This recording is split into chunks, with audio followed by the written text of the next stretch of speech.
Well, hi, everybody. I'm Don Stewart, and welcome to another edition of Your Bible Questions Answered. Today is Saturday, the 20th day of April, 2024.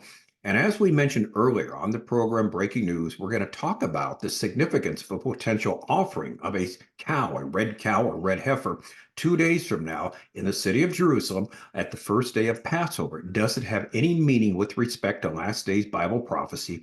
Because many folks are very excited about it. So let's look at the question. Now, in doing so, I want to give you a little background of my involvement in this whole question. In 1982, I went on a trip to Israel with Calvary Chapel of Costa Mesa. And when we were in Jerusalem, Pastor Chuck Smith said there are some people, some Israelis, who are interested in building a third temple in the city of Jerusalem who'd like to meet with me. And he asked me if I'd like to go along. And I said, yeah, I'd sure love to go along. And what happened was we got to know these people. They got us into the Rabbi's Tunnel at that time. The Rabbi's Tunnel is now something you can take as a tourist attraction in Jerusalem. It's a tunnel that's underneath the Temple Mount, but in that day it wasn't open to the public. We were allowed in, a very special admittance to it. It was a tremendous experience. In fact, one of the things that was mind-boggling there, and you'll see it today if you go in the tunnel, there is one stone there on the fourth level. It is 40 feet long, 10 feet high.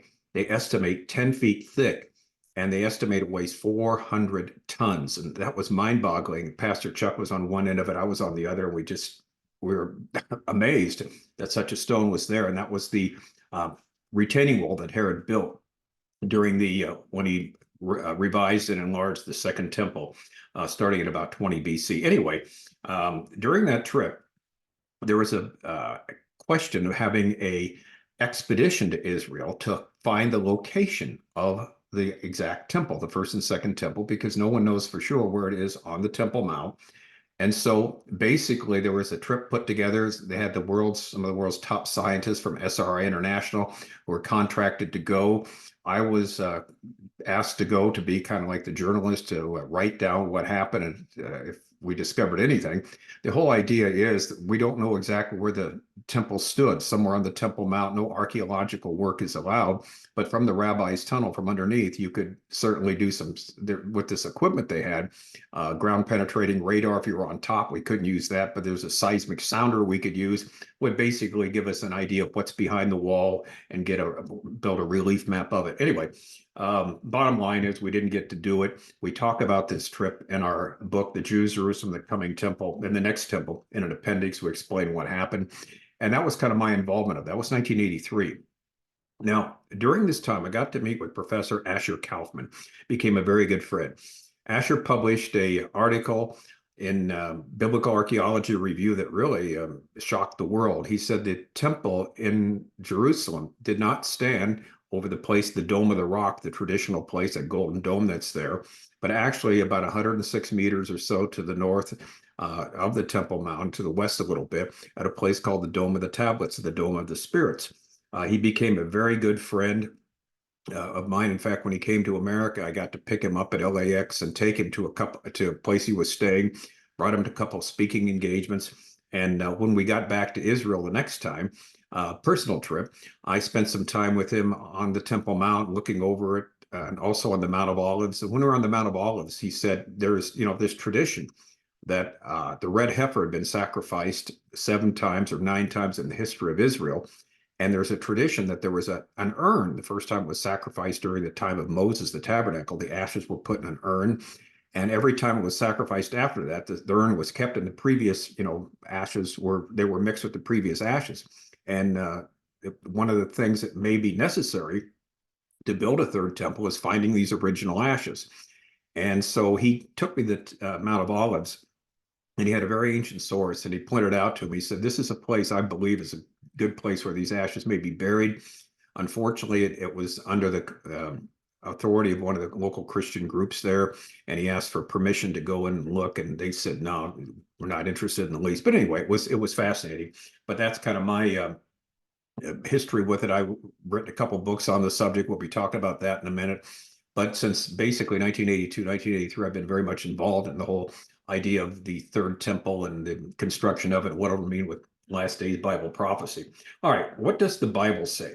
All right, there's been two temples in Israel's history. Temple of Solomon, actually David's temple. He had the idea. Solomon built it. It was destroyed in 586, 587 BC by the Babylonians. A second temple was built when the Jews returned by a man named Zerubbabel. It was enlarged by King Herod. That one was destroyed in AD 70. It's the one that Jesus predicted the destruction of it. Now, both were destroyed because of the Lord's prediction. Jeremiah predicted the destruction of the temple the first by the Babylonians, and Jesus talked about the temple will be destroyed within a generation, which it was when he was there. Anyway, they were destroyed, but Jesus' death on the cross showed that there was no more need for the Jews to have a temple because he committed the ultimate sacrifice. He sat down at the right hand of God. The Bible tells us in the book of Hebrews, his work was finished. It was finished, so there's no more need for sacrifices or a temple because it all was portraying what was about to come in the tabernacle and the temple, and the Messiah did come. However, we do know that a third temple will be built at the time of the end. It'll be built in unbelief of Jesus. And here's what we know. It will be functioning at the midpoint of the last 7-year period. The Great Tribulation begins actually 3.5 years in the final 7-year period. And the temple is functioning then. How do we know this?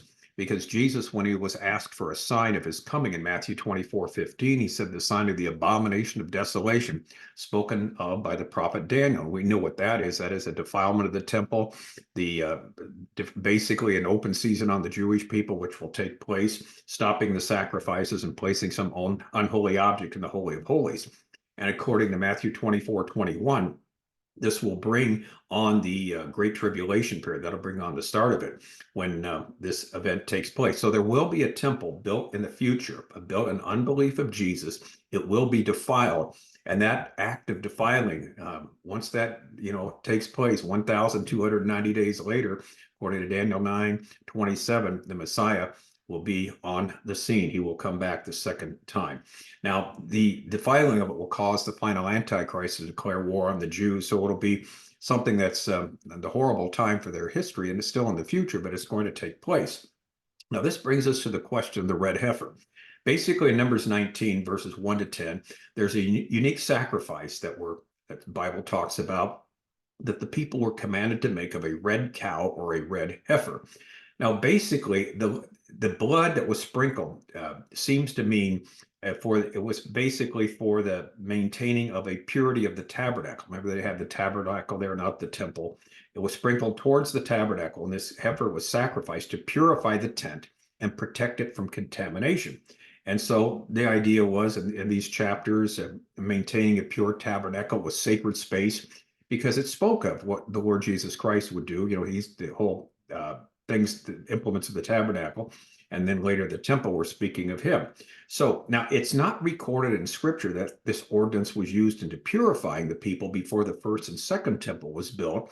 But according to Jewish tradition, it's been basically the red heifer's been sacrificed 7 or 9 times, depending on who you believe, in their past history. So the question is it a requirement for the third temple? And some Jews say yes. It's necessary to sacrifice this cow or this heifer and sprinkle the ashes there to make the people, to undefile them, as it were, because they've been defiled with the Gentiles being on the Temple Mount. So what are our options? Well, one of the options, of course, is finding the original ashes of the red heifer, and that people have been searching for that for years. It's argued, like we said, that 7 or 9 times in the history this has taken place, and all the ashes are in the same urn. They've all been kept together.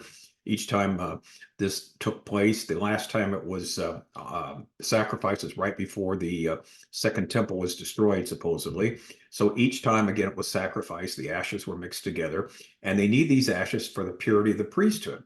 So the issue, though, there's no biblical command for this to happen, and furthermore, be difficult, if not impossible, to identify the buried ashes from previous sacrifices of these red cows or red heifers. I'm sure they can do it with the technology we have now.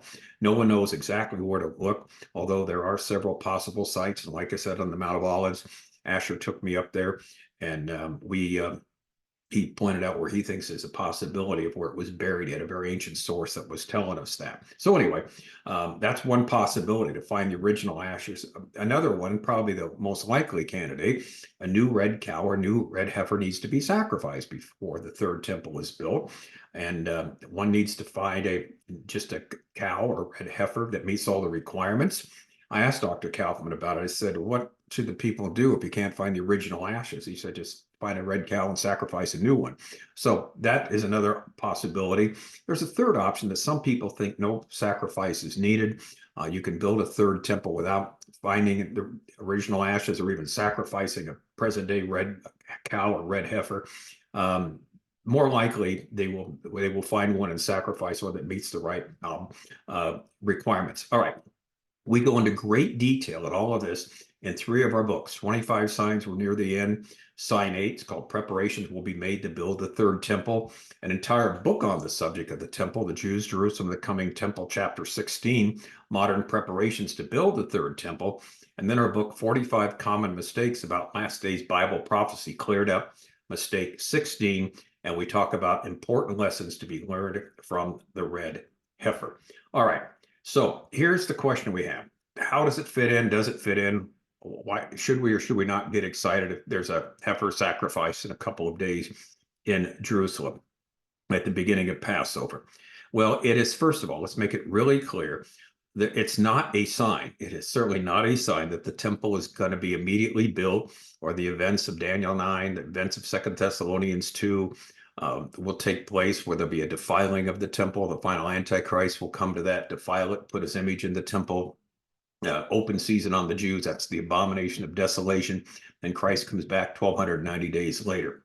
Okay, this is not going to happen right away. Why? Let's give you 5 reasons. Okay, first of all, the custodianship of the Temple Mount is in the hands of the Waqf. They're an Islamic group. When the Temple Mount was liberated in June 67, for 10 days, the Israelis had it. But during that time, Moshe Dayan, the then defense minister, gave the authority, the custodianship, back to Islam. Islam, since AD 637, has been in control of the Temple Mount, except for 150 years during the times of the Crusades. When the Israelis took it in 67, when they liberated Jerusalem, they actually hoisted up the Magen David, the Star of David, from the Dome of the Rock shrine. And many people thought that we're going to build a third temple now. This is it. We've got the Temple Mount in our hands. But Dayan was an atheist. He cared little about Israel's religion or their history. And he said, no, we're going to give the authority back to Islam. We will worship down at the Western Wall, which is never a part of the temple. It's part of Herod's retaining wall, and let Islam, have the authority on the top of the mount. So basically, the custodianship is in the hands of this Jordanian group called the Waqf, their Islamic group, and it's remained ever since. Number 1, that's problem numero uno. Number 2, Jews as well as Christians are not allowed to freely worship on the Temple Mount. The Israeli Constitution says every holy site is guaranteed freedom of worship. There is one exception. That's the Temple Mount. If you go on the Temple Mount today as a Jew or a Christian, you can't read the Bible openly. You can't pray openly. You can't sing hymns to the Lord. You can't do any of that because of the rules that the Waqf has put in place, because it's under their custodianship. And if you try to do that, the Israeli police that are there also on the Temple Mount will take you away. There's a story a number of years ago of a married couple. This terrible story. They just got married, so they went up on the Temple Mount, and the bride was seen moving her lips, didn't pray, but was seen moving her lips. And one of the Waqf saw that, told the Israeli police, and she was arrested for praying on the Temple Mount silently. That's how bad it is. So that's the problem number 2. You can't even pray today. Not only is it in the hands of Islam, you can't even pray today on the Temple Mount, read the Bible, or do anything like that. Now, third problem. There's no interest whatsoever in the Israeli government, with the Israeli government changing the status quo. And this is kind of what Diane argued, the status quo. When one country takes over, and this has come from the 19th century, actually, basically from the Crimean War. And there's a sort of a gentleman's agreement that if country A takes over country B, wherever the religious sites, whoever had control of them before, kept the control of it. So that was one of the arguments they used. Well, Islam's had control over it since the time of the Crusades. We'll let them keep control over it, the status quo. And believe me, there's no interest whatsoever of the Israeli government changing the status quo, no interest in allowing even the Jews and the Christians to freely worship on the Temple Mount, let alone push the idea of building a third temple. That is literally inconceivable right now. Okay, fourth, If the Jews attempted to do this sort of thing, they would have the entire Islamic world against them, as well as the Western world. There'd be riots and literally war would break out everywhere. Now, we believe there is a time there, and they're going to build a third temple. There's a time and a place for that. And what probably makes the most sense is after the Ezekiel 38-39 invasion, which happens when we believe when the church is gone, after the rapture of the church. When that takes place, the Islamic armies from these various countries will be destroyed supernaturally. And at that time, it would probably not stop the Israelis from building a third temple because there's nobody there to fight them at that particular time when we read about the Ezekiel 38-39 invasion. But for now, until that event happens, war would break out for everywhere. So that would be another reason why we're not going to see it right away. And finally, the fifth reason, even if the okay were granted, there is another huge problem that remains unsolved, and that is where exactly did the temple stand on the Temple Mount? There are a number of basic, and we talk about this in our book, there are Jews, Jerusalem, the coming temple. There are 4 basic locations that are mentioned, and we don't know for sure because you can't do any firsthand work on the Temple Mount. No archaeological work, it is not allowed. And so you can't build a temple until you get the okay. You're not going to get the okay until Islam is out of the way, and that's certainly not the case now. But even if you got the okay, you're not sure where to build it because, again, you can build over the Dome of the Rock site, over 106 meters to the north, Asher Kaufman's site, or to the south of the Dome of the Rock near the Al-Aqsa Mosque. That's also a possibility. Nobody can be absolutely certain. It will be built someday, no doubt about that, but it's not going to be built in the immediate future. It will not be built in the immediate future. So please don't get your hopes up that it will. There's not going to be any immediate coming of the Lord based on this ritual taking place in 2 days. Now, there may be an immediate coming of the Lord, but it won't be based upon that. Like I said earlier, I remember the 1980s when this was so excited, when some man from Mississippi supposedly found some, or bred some red heifers that fit the kosher requirements. People got all excited. That means the temple's going to be built soon and the Lord's coming back. Well, it didn't happen in the 1980s, and it won't happen 2 days from now. All it is telling us is that they're going to do this someday. In fact, the Temple Institute has said that when they do that, they may take the ashes and kind of sock them away until a time when they can build the temple. And they also said, we don't expect the Messiah to come just because we, do a sacrifice of the red heifer. So please do not listen to anyone who says, well, because this sacrifice is going to happen, this red cow, red heifer will be sacrificed. That means the coming of the Lord is near. It's soon. It's going to happen at any moment because it's one of the signs of the last days. No, it is not. And so the Lord is coming. He's coming in his time. We don't know when it's going to be. But the 2 things we don't want to have here, we really don't want to have, is discouragement and disillusionment. And we've talked about this with people telling you this is the Ezekiel 38-39 invasion, what's going on with Israel and Iran. It is not, as we mentioned, the 10 facts why it's not. And the same thing here about the red heifer. It's interesting that you have the Temple Institute. The implements are prepared to build a third temple, and there's no problem with that happening someday. But again, the someday is only at the time of God's allowance, and that is not allowing it, and that's not happened yet. So what we do, we continue to preach the gospel, to pray for the people of Jerusalem, pray for the word of God to get out. But we don't look for events like this, which may happen on the 22nd of April, and say, okay, the Lord has to come soon. He must come soon. No, it has nothing to do with that. Please don't think it does, because when you don't have the real estate in your possession, we're not even allowed to freely worship there. There's not much of a chance you're going to see a temple built fairly soon. Now, I'll get it built someday. And what's interesting too, we know it's going to be up 3.5 years within the final 7-year period. I always get the question asked me, will we live to see the temple built? And the answer is we don't know. It may be built after the church is gone, after the rapture of the church in the first 3.5 years of this 7-year period. Because when the temple is defiled, we don't know how long it's been there. It could be days, months, years, or maybe even weeks. We don't know. But the point is, it will be built. The preparations have been made. And that's one of the exciting things, to build a third temple, but all in God's time. So again, let's not be discouraged or disillusioned because someone says, Christ's got to come right away, got to come right now because of this sacrifice of the red heifer. Not going to happen, sorry. Again, like I said, he may come, but not because of that. I'm Don Stewart. Thanks for watching. Until next time, as always, may the Lord richly, richly bless you.